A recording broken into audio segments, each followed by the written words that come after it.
नमस्कार। आज हम हिस्ट्री के next topic East India Company begins trade in Bengal के बारे में चर्चा करेंगे। ईस्ट इंडिया कंपनी ने बंगाल में अपना पहला फैक्ट्री हुगली रिवर के किनारे, bank of the river Hooghly, ये गंगा नदी का ही एक भाग है, बंगाल में इसे हुगली के नाम से जानते हैं, 1651 एडी में एस्टेब्लिश्ड किया। उस समय बंगाल मुगल एम्पायर के अंतर्गत था। और फैक्ट्री मतलब ये नहीं कि किसी सामान का वहाँ पे प्रोडक्शन होता था, बल्कि सामान को, जो गुड्स हुआ करता था, उस गुड्स को कंपनी के अधिकारी खरीद करके उस फैक्ट्री में रखते थे और फिर वहाँ से एक्सपोर्ट करते थे यूरोपियन कंट्री में। कंपनी के जो ऑफिसर हुआ करते थे उनका ऑफिस भी इसी फैक्ट्री में हुआ करता था, और कुछ सैनिक भी रहते थे सामानों की सुरक्षा के लिए। पिछले क्लास में आप जाने थे कि हथियारों के बल पे ही ट्रेड हुआ करता था, इसलिए सेफ्टी के लिए वे लोग, अपनी सुरक्षा के लिए वे लोग हथियारबंद सैनिक रखा करते थे। सैनिक और ऑफिसर भी इसी फैक्ट्री में रहा करते थे।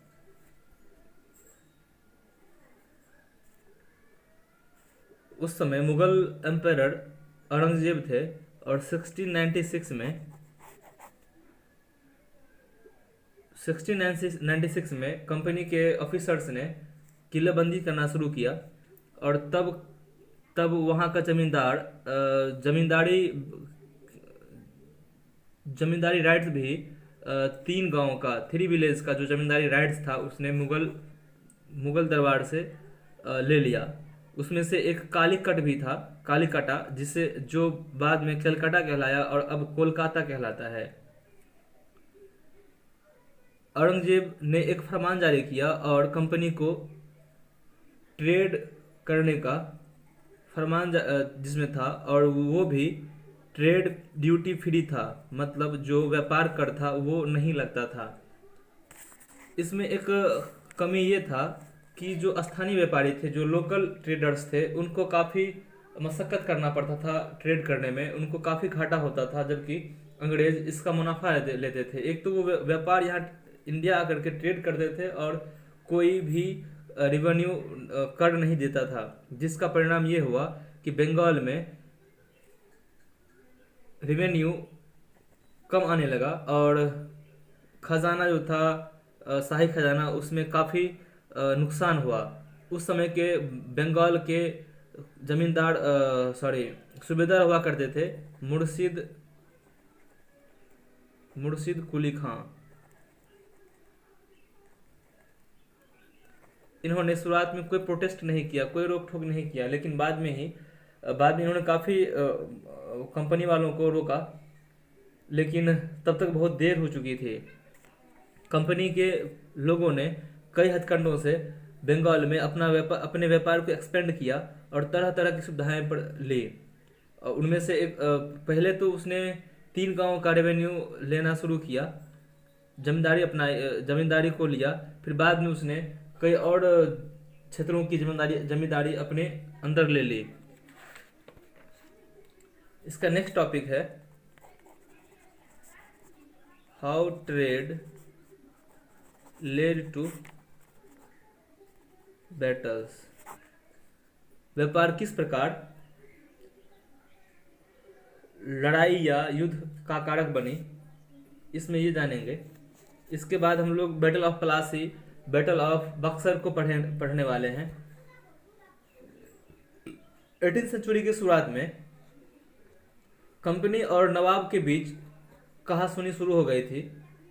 औरंगजेब के डेथ के बाद, जब औरंगजेब की मृत्यु हुई, उसके बाद बंगाल का जो नवाब था मुर्शिद कुली खां, उसने बंगाल में अपना एक फ्री स्टेट कायम किया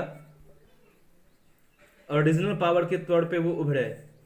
कुछ दिनों बाद मुर्शिद कुली खान की मृत्यु हो गई और गद्दी पर अलीवर्दी खां आए। अलीवर्दी खां के समय में फ्रांसीसी और ईस्ट इंडिया कंपनी वाले, ब्रिटिश ईस्ट इंडिया कंपनी, दोनों ने अपने अपने फैक्ट्री की किलाबंदी करना शुरू किया था। हालांकि मुर्शिद कुली खान के समय से ही शुरू था, लेकिन ये अलीवर्दी खान तक जारी रहा। और खास करके अंग्रेजों ने काफ़ी मुश्किलें पैदा करना शुरू कर दी थी बंगाल में। तब अलीवर्दी खान ने आदेश दिया कि ये किलेबंदी रोक दी जाए। दोनों ने किलेबंदी को रोक दिया। कुछ ही दिनों बाद मुर्शिद अलीवर्दी खान ने सिराजुद्दौला, जो उनके बेटे का उनकी बेटी का बेटा था सिराजुद्दौला, उसे बंगाल का नवाब घोषित किया। अलीवर्दी खान की मृत्यु के बाद सिराजुद्दौला के शासनकाल में फ्रांसीसी और अंग्रेजों ने फिर से फैक्ट्री की किलेबंदी शुरू कर दी। और इस बार भी सिराजुद्दौला ने दोनों को मना किया। फ्रांसीसी तो मान गए, लेकिन अंग्रेज नहीं माने। इसके बाद काफ़ी तनाव कंपनी और बंगाल के नवाब के बीच स्टार्ट हो गया। नवाब और कंपनी के बीच लगातार विवाद जारी रहा। कंपनी ने कई तरीकों से नवाब को परेशान किया। उसमें से एक अहम बात यह था कि नवाब के जो दरबारी थे, कोर्टियर थे, उनको अपनी ओर मिला लेना, जिसमें से एक मीर जाफर भी शामिल था। मीर जाफर, जो नवाब का सेनापति था, मीर जाफर।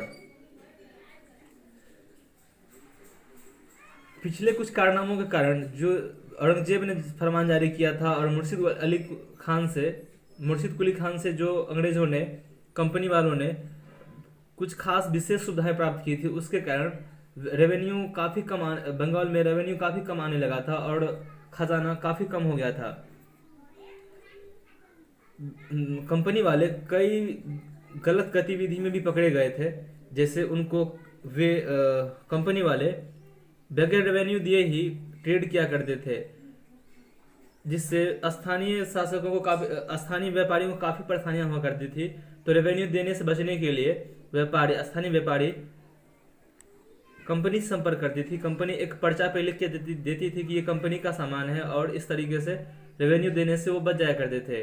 तो कंपनी एक तो रेवेन्यू नहीं देती थी, दूसरी कि वो धांधली करता था और वो पर्चा देने के बदले लोकल ट्रेडर्स से कुछ रुपए पैसे लिया करता था। इसकी भनक जब नवाब को लगी तो नवाब ने काफ़ी विरोध किया और विवाद बढ़ता गया। और ये विवाद बैटल ऑफ प्लासी के रूप में सामने आया। बैटल ऑफ प्लासी को हम लोग नेक्स्ट क्लास में पढ़ेंगे। बैटल ऑफ प्लासी बहुत ही इंटरेस्टिंग टॉपिक है। बैटल ऑफ बक्सर वो भी इंटरेस्टिंग टॉपिक है। इसके बाद जितना भी हम लोग टॉपिक पढ़ने वाले हैं काफ़ी इंटरेस्टिंग है, वाकई काफ़ी इंटरेस्टिंग है। आप लोग जब भी वीडियो को देखने के लिए बैठें तो अपने साथ अब पेन और कॉपी को ज़रूर रखें।